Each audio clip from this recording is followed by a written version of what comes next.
this is Renee and welcome to my channel. I decided that I'm going to do something different on my channel. And I thought that every Wednesday we would have a series called Chit Chat Wednesday where we would talk about gardening topics. So, I'm so excited to introduce you to one of my good friends and my fellow gardener, Bernie. Come on, Bernie, have a seat. Look at beautiful Birdie. Hey guys. Well, I thought about we should have a great topic to start off our first time doing Chit Chat Wednesday. So I decided, why do we love gardening? So since Bernie is my guest, I figured she should kick it off in style. Bernie, why do you love to garden? Because gardening is great. Perfect. It's so exciting. There's so many things that you can accomplish when you're out there in your garden. And by the way, she has a beautiful yard. One day I'll take you over to her house and give you a garden tour of her spot. Not as nice as Renee's. No, she's just being modest. I'm like, gardening is rewarding. It's fruitful. It doesn't talk back to you. It doesn't make demands on you. It's you creating. Like, I'm not a creative person, but I can look out in my yard and see, like, what I would like the type of flowers. And if I've had a bad day at work, I can go out in the yard and, you know, you work through frustrations, I mean, it's just nice to dig around in the yard and, you know, it's like, oh, I've been gone all day. What happened while I was gone? That's the best part. And, you know, you're like, something bloomed while you were gone, or a seedling came up while you were gone. So it's just, it's a great thing to do. You are growing food or flowers for yourself. You know, and you know what's gone into it, you know what's been put on it, and it's just you know, you go to the Walmart or the garden centers and you see beautiful flowers, but then you look at the price and you're like, what? And then you say, those pack of seeds, I think I could do that. It'd be a lot cheaper. Yeah, you know, and once you do it and you realize how rewarding planting seeds are, it becomes addictive. It's you want to do it more, even if you fail sometime. You still are encouraged to get out there and try it again. I'm like, yeah. When I was a kid, my mom could grow anything. We had a beautiful yard, and she was famous for, this is what she would say. Okay, I'm gonna break off a piece of that. Everywhere we went, she was always breaking off a piece of something. Like a starter plant? Yes. All right. And she would plant it up in the backyard or in the front yard or wherever, and it would grow. Nice. It wasn't until I think I was in high school, and we went to the mall. And you know, the mall has all those beautiful flowers and everything. Why my mom broke off a piece of, and she put it right in her purse, and I was like, oh my goodness. But I bet she made it grow, yeah, didn't she? you know, at the time, I didn't enjoy the yard work. You know, I didn't enjoy it. But I realize now, you know, my mom got great pleasure from, you know, everybody complimenting our yard. You know, and that's something that, you know, as gardeners, we like when people acknowledge our work. And you're like, oh, I don't have a gardener.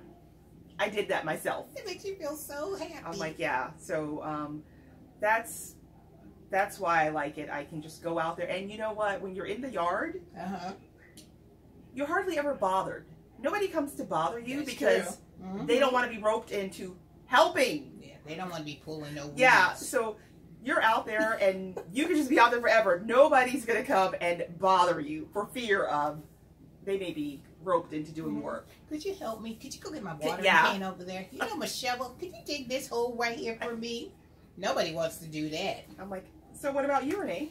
Well, I love to garden because it all started with my mom and dad. My dad was an avid, he did the trees, like the fruit trees, peach trees, all that. He was the type of person that would want to take a part of one apple and graft it onto another one. It's almost like a science project. He'd always say, I'm going to graft this and we're going to have a new fruit and it's going to taste delicious. Being a kid, you'd be like, Dad, you're taking a stick off of one tree and you're putting it on another one. That's not going to work. But you know what? My dad has been doing this for so long that when he put that, I call it a stick, on the tree, and it kind of joined with the original tree, there was some beautiful apples that were born on that tree. Oh, wow. Best taste. They were crunchy. You couldn't find these apples in the store at all. Well, you know what? Just like for like the past 2 or 3 weeks, I've gone into the grocery store and I can't find apples that I want to buy. You know, either they're really small in the bag or they're the variety that the kids don't like. So I'm like, that would be awesome. And they cost so much in the store. And my dad was all about, back in them days, pinching that penny hard. He didn't want to take a penny out of his pocket. Oh, I could do that. He'd always say, I could do that myself, Renee. I can do that.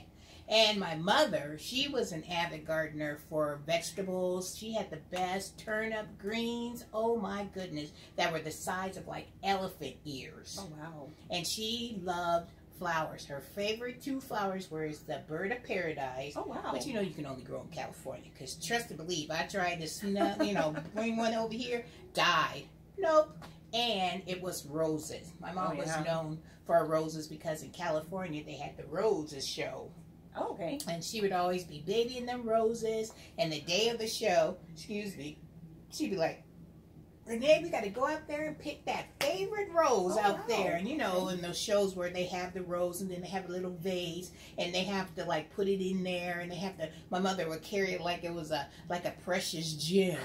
And then she would, go to the table and she would submit her rose. It was a whole process. Oh, wow. And then they had the judges that came around and sniffed, looked at the petals where they, no spots, where the colors and stuff were cool. And when I saw that, I was like, you know what? I want to do that. I didn't want to do the rose stuff. I just wanted to grow the roses and the vegetables because I was the youngest of 4 kids.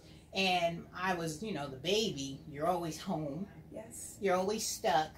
Whatever your parents were doing, they just, roped you in. So I was always out there pulling weeds, watering, digging, planting seeds. So I learned at an early age about gardening. And then as I got older, then I really appreciated the value when you have kids. Oh, yeah. And growing like tomatoes, things that you can grow yourself and be able to, feed your family. Right. Here's my dad part. Save some money in my pocket. Yes. So, that's where my love came for it.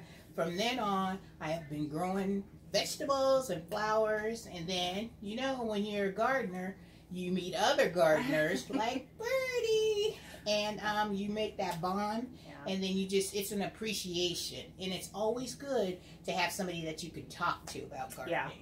That's my favorite part, because when we get on the phone, my daughter will roll by and she's like, you still on the phone? And I'm like, yep. She goes, who are you talking to? Oh, it's just Bernie. Oh, you'll be on the phone for another 3 hours. And, my husband will come down and say, you talking to your little sister? That's what he calls Birdie, my little sister. She's the young, beautiful one, and I'm getting up in age, But you know what? Lies. Modesty. But such a kind heart this person has. But this right here, she will check me in a minute. That's what is good about gardening. Because let me tell you a quick story. Oh, gosh. We could be in the garden center, and I'm a very impatient gardener. I like to see results quickly. I'm just now getting into the seed game because I was like, I don't want to do those seeds. Seeds take forever. I want to plant so I can see it grow. This one is in the seed game. She's a plant. She's just like, oh, give me your seed. Give me the seeds. I'll do the seeds. But anyway, if I go to a garden center, my favorite store is Lowe's. And they got this rack. I told you about this in my other videos. And we call it the Love Me rack, where all the damaged plants are. Yes. People sleep on that rack, but that rack has a lot of potential for you to get some good deals at a cheap place and all at a cheap price. And all they need is a little loving, a little watering, little, pruning. Yeah. See, and I will see. I'm into Shasta daisies. So if I see a whole rack of Shasta daisies, I'm going to try to take them all. This one, friend. She calls me friend. You don't need all that. Sometimes we've gone there for a specific purpose. I'm like, what are we doing? She needs me to just bring her back. Come on back, Renee. You do, because I get excited. I see plants. And I have a real big, huge hill in my back. I have a slope hill, and I have so much ground that I try to fill up. So I buy in bulk because I see dirt, and I need to cover it because I'm tired of seeing dirt. And I have clay soil. You guys know how hard it is to dig or plant anything in clay soil. It is a chore. It's really a challenge. And she has been on my hill many a days. Oh, gosh. Trying to dig in that clay soil. We put all the special amendments in it. Yeah. But, and then we get upset because we water and it's like the clay just sucks the life out of those plants. It's a lot of work. It's a lot of work. We've spent over 10 years. It was in kindergarten. Yeah, see? It's been a long time. See? Yeah, we've been gardening together for a long time. So she knows my hill, and I know over at her house. But she is such a good friend to come over in the heat of the day, and let me tell you, if you need something pruned, oh yeah, this is your girl right here. I'll cut something almost to death. But she has opened up my eyes with a little bit of pushed it in there because I'm like, no, I just wanted to stay that size. Yeah, I'm like, you can't. We have to trim this. And you know what? I think it was just this year, or maybe last year, getting you to understand that roses need a what? What do roses need, Renee? Hard cut. Hard cut. She would let those things grow, and I'm like, oh, the arms are just... Yeah. Cut it, Renee, cut it. But they're so beautiful because I see it, and I see the blooms, the buds, and I know, oh, it's going to be a rose. Vern be like, nope. Cut that off. And when we give it a hard cut, what happens? It comes back, and it looks so beautiful. Yeah, she does. She just have the magic touch. I'm like, okay, I'm going to tell my story. Okay. Over 10 years ago, we were acquiring this clematis. This plant just burned me because I could not tell. It all looked dead. And because I like to prune and cut, and Renee would always be like, burn! I'm like... Because you don't cut it when it's brown because it's dormant. She just saw it as a weed. I just thought, oh, this is dead. And so many times when I would be like out of Renee's view and I'm cutting and I'm thinking, did I cut this clematis? Is this a piece of it? Did I?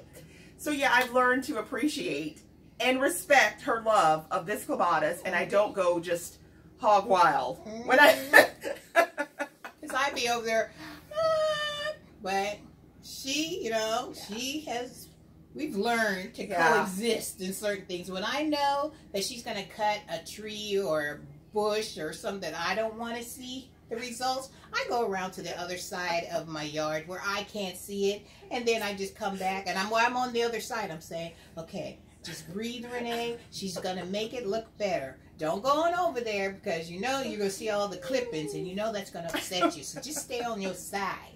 So I do that. When I come back, it looks beautiful. So I'm very thankful for her to be so, okay, this is what needs to be done. She puts the hammer down on me. So, you know what? You need a Bernie in your life. And Renee, like, I am more harsh in, like, I'm going to cut. Whereas I don't have that design aspect. Like this past winter, we did the foraging. Oh, yeah. And... yeah, I can go out and cut and forage, but the putting together, the making the arrangement. I'm like, I have a whole pile of sticks and twigs and stuff, but it's making that stuff beautiful. I don't really have that skill. So Renee just takes the pile, takes all the piles of stuff and makes it into something that's like, oh my gosh, that's... So yeah, we have a good balance, we you know. sure do. So, yeah. But we learn from each other. That's the most important thing. We have learned that, okay, I may not want her to cut something, but I know it'll be good for the plant.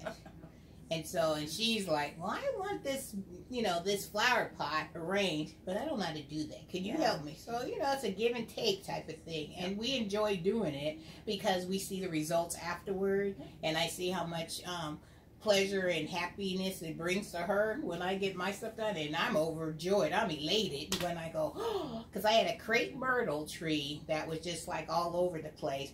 And Bernie cut it so good. And I didn't know a crepe myrtle had that smooth, you know, the branches or the trunk of the tree. Oh my gosh, I never ever want to see any more branches on that side of the tree because it looks like that like that paper tree. You know, when you pull up the little bark part off the tree and it's all nice and slick and it looks all cute. That's my crepe myrtle. I love that tree. I used to hate that tree because it would put all stuff all on my ground. But now that she trimmed it up and made the trunk look so beautiful, I'm in love with that tree. So we just wanted to come to you on Chit Chat Wednesday, and we hope that you guys have enjoyed this video. And if you want to see more videos like that, put it down in the comment box. Let us know. Let us know what kind of topics you might want to talk about next Wednesday. We want you guys to come on to Chit Chat Wednesday and have a little girl time with me and Bernie, because you'll see Bernie every Wednesday. Isn't that going to be so wonderful? All right, come chit chat with us. All right, so don't forget, if you haven't subscribed to my channel, go ahead and hit that subscribe button and give us a thumbs up, because you know you had a good time. So go ahead and give us a thumbs up.